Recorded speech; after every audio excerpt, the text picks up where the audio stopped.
Então, o que a gente vai falar aqui hoje? Nós vamos falar sobre racismo. Por que a gente está fazendo essa ação com vocês? Porque a gente quer conhecer a comunidade escolar como um todo. E quem dentro da comunidade escolar se reconhece como pessoa negra. Né? Essa é a primeira parte que a gente tem que fazer. Então, aqui, de todos que estão aqui, quem é que se reconhece como pessoa negra?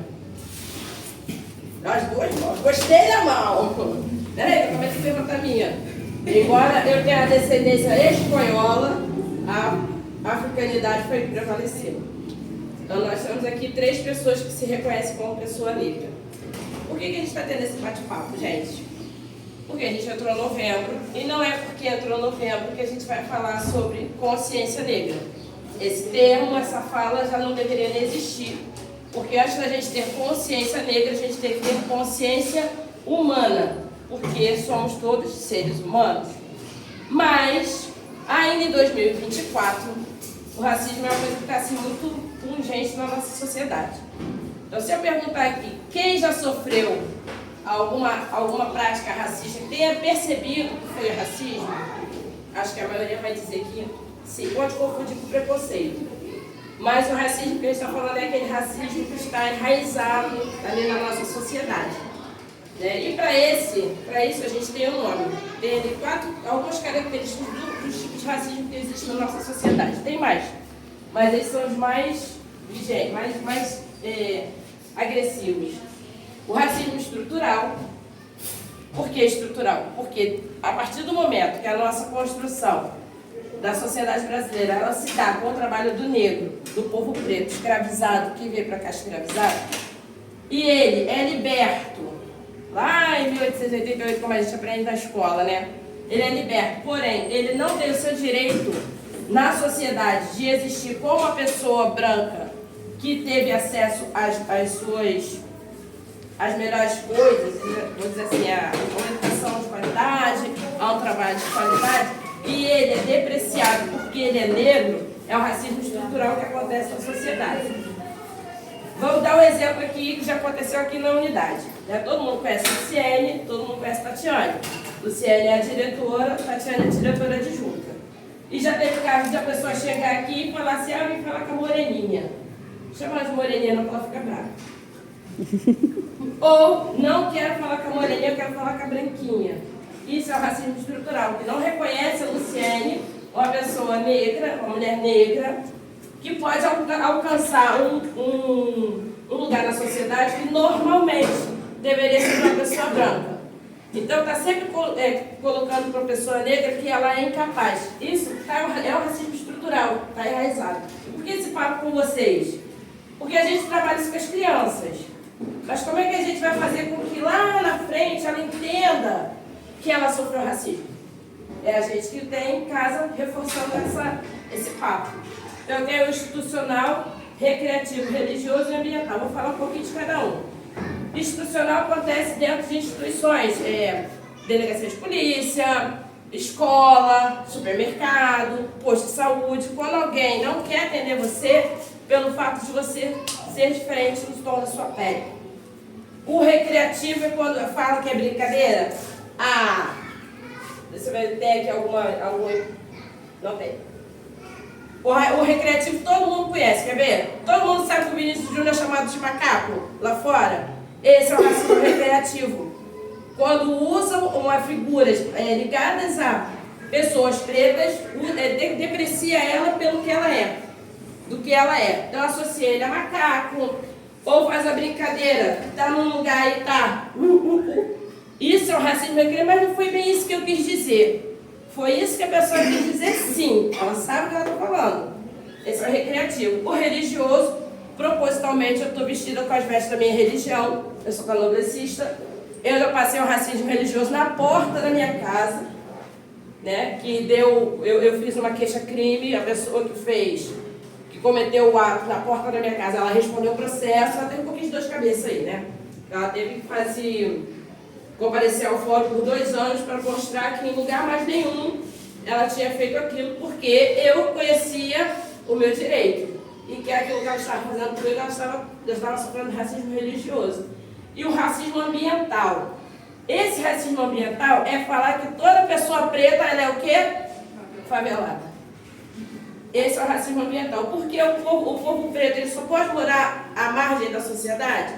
Ele só pode morar em locais que ele não vai ter acesso a outras coisas? Aquelas coisas que a sociedade como um todo deveria ter? Esses são alguns tipos, já tem outros. Tem outros tipos de racismo. Por que a gente está falando isso? Para a gente combater isso desde daqui da educação infantil, né? Para no futuro, quando o filho de vocês, que se reconhece como uma pessoa preta, perceber que ele sofreu racismo, você saber que você pode e deve denunciar.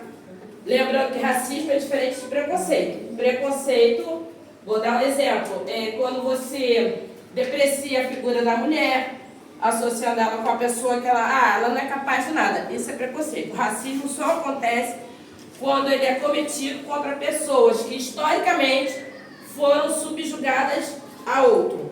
E no nosso caso, os povos pretos escravizados vindos da África foram subjugados aos europeus. Então o racismo só vai acontecer com a pessoa preta. Nunca acontece ao contrário, do preto para o branco. Do preto para o branco, o máximo que acontece é o preconceito. Né? Não é uma forma de racismo. Então, para a gente brincar um pouquinho, eu trouxe uma caixinha, que tem a ver com o nosso texto aqui, Desconstruindo o Racismo. E todo mundo aqui sabe que racismo é crime. E que, desde 2023, a injúria racial, o racismo é quando afeta uma pessoa específica. A injúria racial é quando afeta um grupo que foi subjugado durante o tempo. Os dois, eles são crimes passível de punição, de perda da liberdade mesmo. E para que a gente, conhecimento nunca é demais, e a gente mude os nossos hábitos, a gente vai começar a mudar os nossos hábitos através das falas. Então eu trouxe uma caixinha, essa caixinha tem 28 expressões, que todo mundo já ouviu, que a gente vai aprender como mudar a forma de falar, ou de deixar de usar e eliminar da nossa sociedade. Né? Porque tem gente que fala assim, agora tudo é falar de gente preta, agora tudo é racismo. Gente, a gente existe.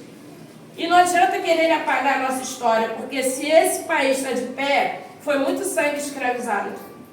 Então quem tiver oportunidade, nas férias, em qualquer momento, de dar uma passeada lá pela pequena África, no centro do Rio, eu já fiz esse passeio 2 vezes, a gente vai entendendo como a sociedade foi construída, quanto sangue e quanto sofrimento foi construído. Então, para que a gente evite, né, que os nossos filhos reproduzam aquilo que a gente ouviu durante a vida, eu trouxe uma caixinha. Eu vou passar a caixinha, vocês vão passar a caixinha, tira um card aí de dentro e vamos ver qual é a fala que está aí, que é a fala que a gente deve eliminar ou mudar a forma de falar ela. Serviço de preto. A expressão serviço de preto é usada para falar de um trabalho mal feito ou má qualidade. O problema é que ele associa o trabalho dos negros à falta de competência, o que é injusto e reforça estereótipos racistas. Por isso, é importante deixar de usar essa expressão. Escolher termos que prejudicam ninguém.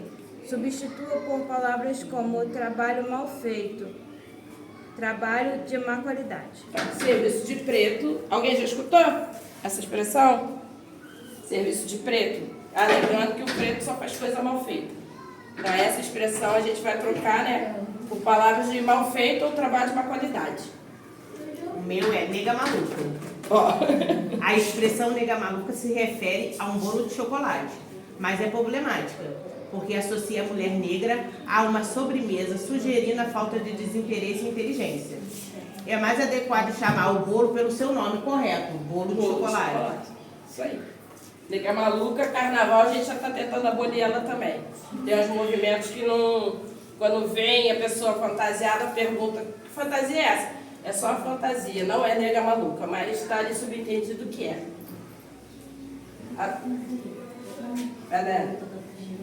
Lápis cor de pele. Esse aqui a gente já não usa há muito tempo aqui. A expressão cor de pele geralmente se refere ao tom de bege, sugerindo que a pele branca é o padrão. Isso é uma forma de racismo, pois ignora a diversidade dos tons de pele humana. É importante nomear corretamente as cores como bege ou caramelo, em vez de usar cor de pele, para evitar associações inadequadas. Substituir por usar o nome real da cor, como bege ou rosa claro. Lápis cor de pele, EVA cor de pele que me perguntavam, o que tem EVA cor de pele? Falei, depende, qual a cor que você quer, marrom claro, marrom escuro, preto, azul, porque a pele pode ser que qualquer pessoa tenha. Então a gente, com o tempo, a gente vai aprendendo a tirar isso. Mulata. A origem ainda é muito debatida. Alguns estudiosos afirmam que o termo é usado para se referir a uma pessoa mestiça, filha de branco e negro. Outros afirmam que é sinônimo de jumento. Substituir por usar a expressão negra ou negro. Nem é pretinha, nem é queimadinha, nem é moreninha. É negro ou negra. Lê. Você não tem vergonha não, pai? Vamos lá, quero ouvir a voz.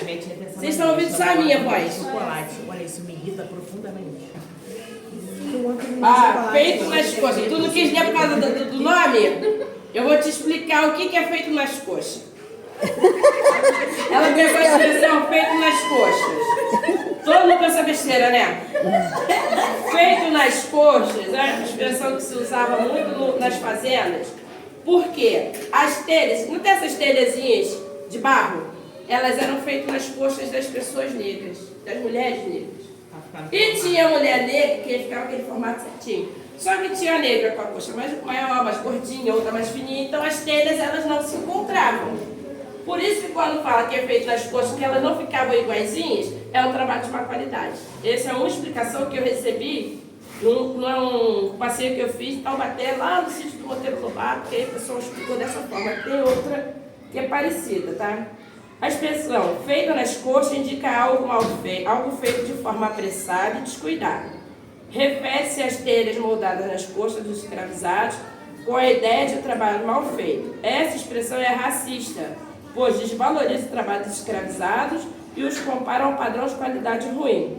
Substituir por palavras como mal feito ou feito sem cuidado. Tem gente que fala isso aí, mas não sabe Lê aí, Martinho. Lê aí, Martinho. Dá pra Tati ler, dá pra Tati ler. Mas tem gente que fala. A pessoa fala sem saber o porquê. Não sabe o significado. Mas o significado Chama a de gente você, já sabe você que é é esse. hoje, alguma coisa, mas não sabe o verdadeiro significado. Crioulo. As palavras crioula e crioulo eram utilizadas de maneira pejorativa para descrever pessoas negras, especialmente durante o período escravagista. Esses termos eram usados para se referir aos descendentes de pessoas escravizadas. Carregados de preconceito, os termos devem ser evitados. Substituir por excluir do nosso vocabulário. Então, o crioulo é para ser excluído do nosso vocabulário. Quem mais está com a caixinha? Fala aí, Priscila. Recaroço expressão refere-se ao truque dos escravos de esconder carne ou torresmo sob o angu. Embora a expressão tenha origem em práticas de sobrevivência, pode perpetuar um discurso desrespeitoso. Substituir pela palavra como há algo escondido. Algo escondido. Passa a caixinha. Tá com vergonha? Pega alguém lê. Vamos lá. Vamos participar aqui. Vai ficar mais divertido, vai. Pega, eu leio. Pega, eu leio. Pega, eu leio. Vocês estão com vergonha de falar, gente? Só a minha voz. Carol, você não pode ter vergonha de falar, não. Está se formando em professora. Pode parar. Pode parar. Preto de alma branca. A expressão preto de alma branca é supostamente um elogio, mas implica que as qualidades de uma pessoa negra são brancas, refletindo a ideia de que as virtudes pertencem exclusivamente aos brancos. Esse uso é racista e deve ser evitado. Então, essa também é para ser excluída do vocabulário. Preto de alma branca. Por que tem que ter alma branca? Só o que foi feito, trazido pelo branco, teria valor? É isso que ele quer dizer. Então, não existe preto de alma branca e outras expressões. Para! Tô com vergonha? Ai, meu Deus! Boçal.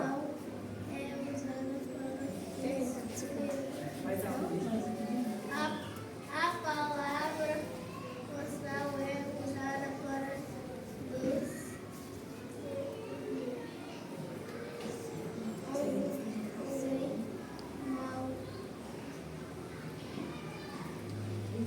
Deixa eu ler.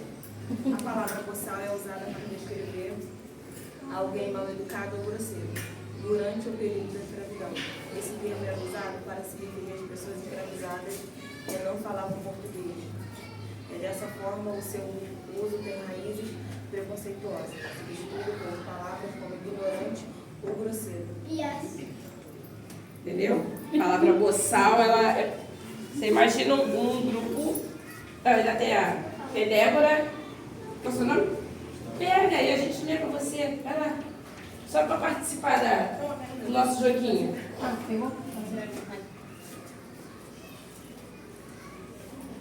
Disputar a nega. A expressão disputar a negra é usada para descrever uma partida final ou rodada de desempate em jogos, mas sua origem remonta a práticas racistas do período escravagista. Durante essa época, homens brancos competiam por mulheres escravizadas, tratando-as como prêmios. Devido a essas conotações históricas e desumanizantes, é essencial evitar o uso dessa expressão e optar por alternativas mais respeitosas, como partida de desempate. Não era mais fácil?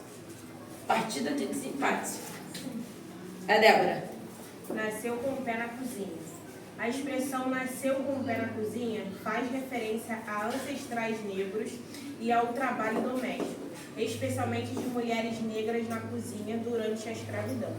Ela carrega preconceito, pois limita o papel das pessoas negras à cozinha e lembra a exploração e violência que sofreram. Substituir por excluir do nosso vocabulário. Então, essa é pé na cozinha, é para tirar. Quem aqui já escutou que tem o pezinho na cozinha? Eu já escutei.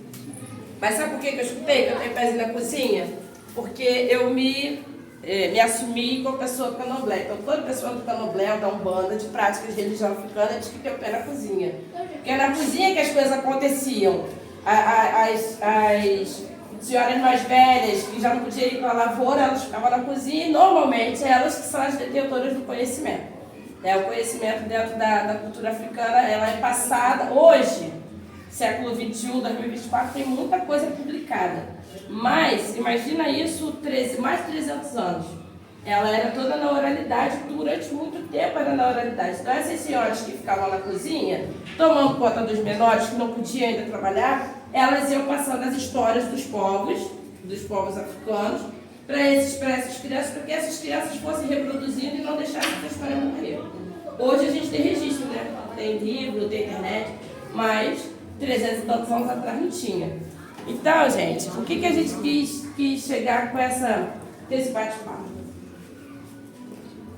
Por mais que se tente apagar a história dos povos africanos no Brasil, em especial no Rio de Janeiro, a gente tem que reforçar sempre essa ideia.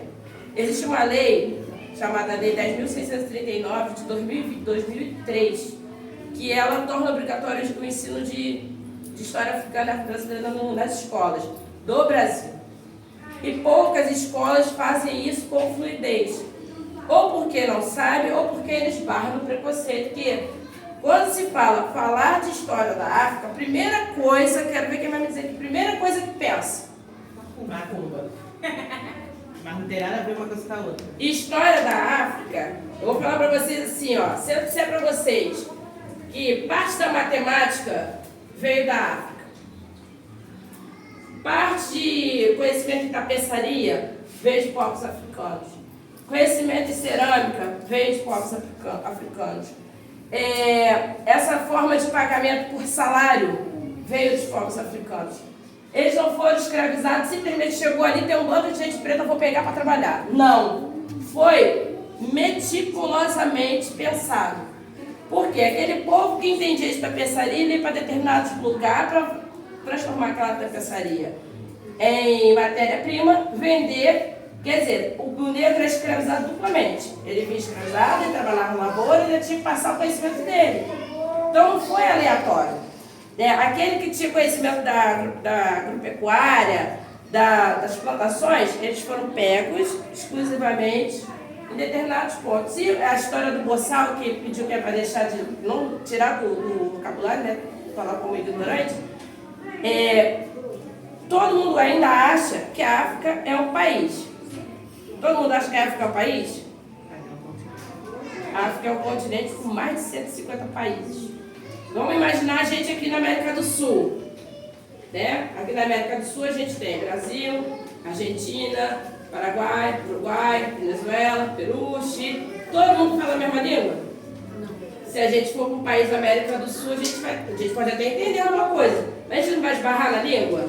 É isso que acontecia. Então imagina colocar dentro do tumbeiro, que era um navio que mal a pessoa vinha 4 meses na travessia sem se mexer.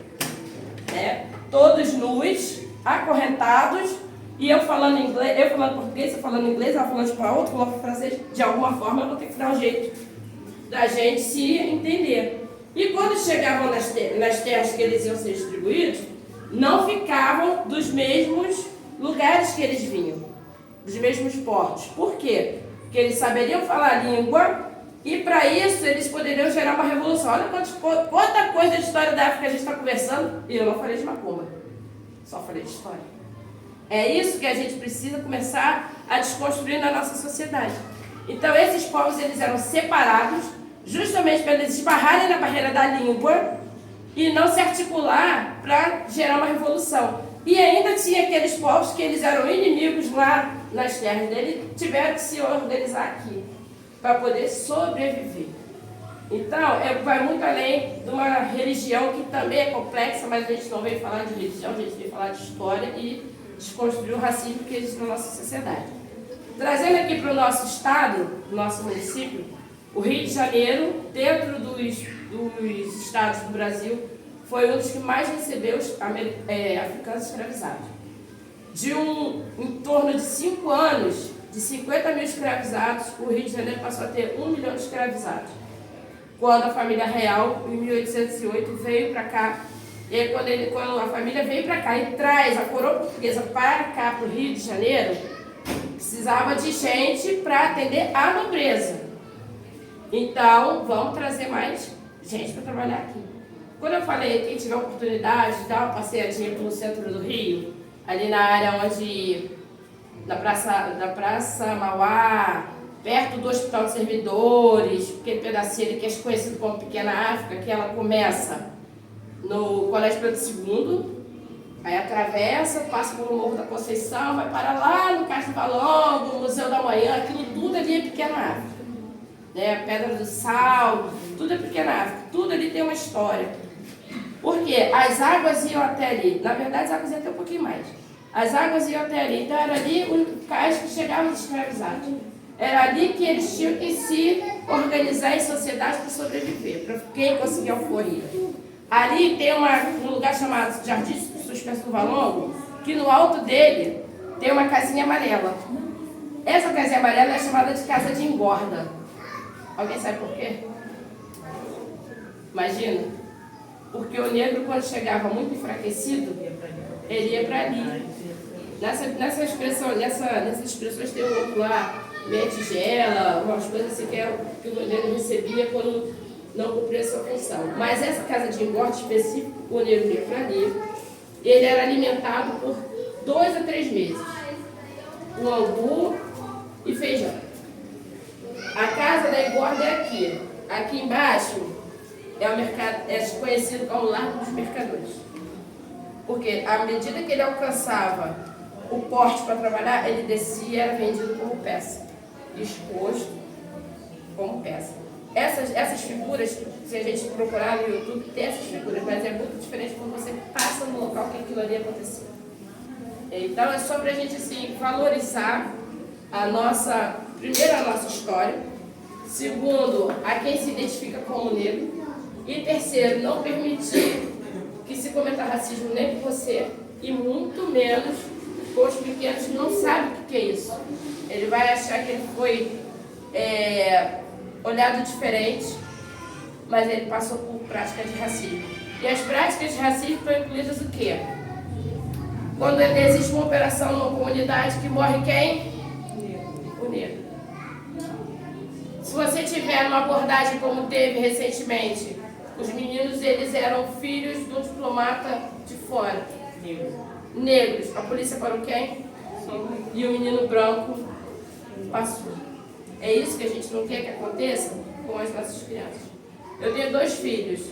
A minha menina, você diz que ela é uma menina negra. Mas o mais velho, ele passa por uma pessoa branca tranquilamente. Quem é parado? Ele nunca é parado em lugar nenhum. Ele passa por uma pessoa branca, ele é branco. Ele é branco. Mas a minha mãe não é branca. A mãe é preta. E o pai é português. Ela pegou a raiz da árvore genealógica. Eu podia ter ficado loura de olhos claros, cabelo liso, mas aí ela eu puxei a ascendência de momento. Ela é negra com a pele clara e o cabelo escuro. Entendeu? Mais ou menos é esse bate-papo. Se vocês tiverem alguma curiosidade, alguma dúvida, porque a gente tem não adianta só falar, vocês escutarem e ir embora, né? Às vezes eles também querem, a troca é para isso, a gente trocar ideia, coisas que vocês tenham dúvida de alguma coisa que possa ter acontecido. A pessoa negra só se define pela cor da pele? Não. É a forma que ela se identifica, que ela se reconhece. Vou te dar um exemplo usando a sua filha, posso? É negócio da família. Né? Não, vou usar a sua filha. Né? Priscila, mãe de Marjorie. Marjorie, se você olhar Marjorie hoje, você diz o quê? Marjorie é uma pessoa branca, mas ela tem os traços de descendentes africanos. Então, se ela, mesmo sendo branca, ela se identifica como uma pessoa negra, tem que prevalecer como ela se reconhece. Porque ela pode estar inserida, mesmo sendo uma pessoa de pele clara, ela pode estar inserida numa família de africanos. Ou de descendentes africanos. Entendeu? Então tem que prevalecer como ela se reconhece. Se não se reconhece negro, é um absurdo falar isso, né? Mas é a realidade. Tem muito preto, não pode ser preto. Mas é por conta desse racismo estrutural que está na Por isso nossa que a gente sociedade. escuta muito assim, as namoradas do jogador negro é tudo branca. Por quê? Porque eles sofreram tanto racismo que eles não querem, tipo, empretecer mais a família. Esse também tem uma história. Tudo tem uma história. No início do século XX, quando a abolição foi no final do século XIX, início do século XX, 1888, aboliu, né, mas não aboliu. Então, no início do século XX, existiu um prefeito no Rio de Janeiro chamado Pereira Passos, que ele queria transformar aquela área ali da Avenida Rio Branco na nova Paris, a Paris dos Trópicos, né, que ele chamava de Belle Époque. E, para isso, ele tirou todos os cortiços dali para transformar a Avenida Rio Branco, pegou os cortiços e foram para as favelas, chamadas de favela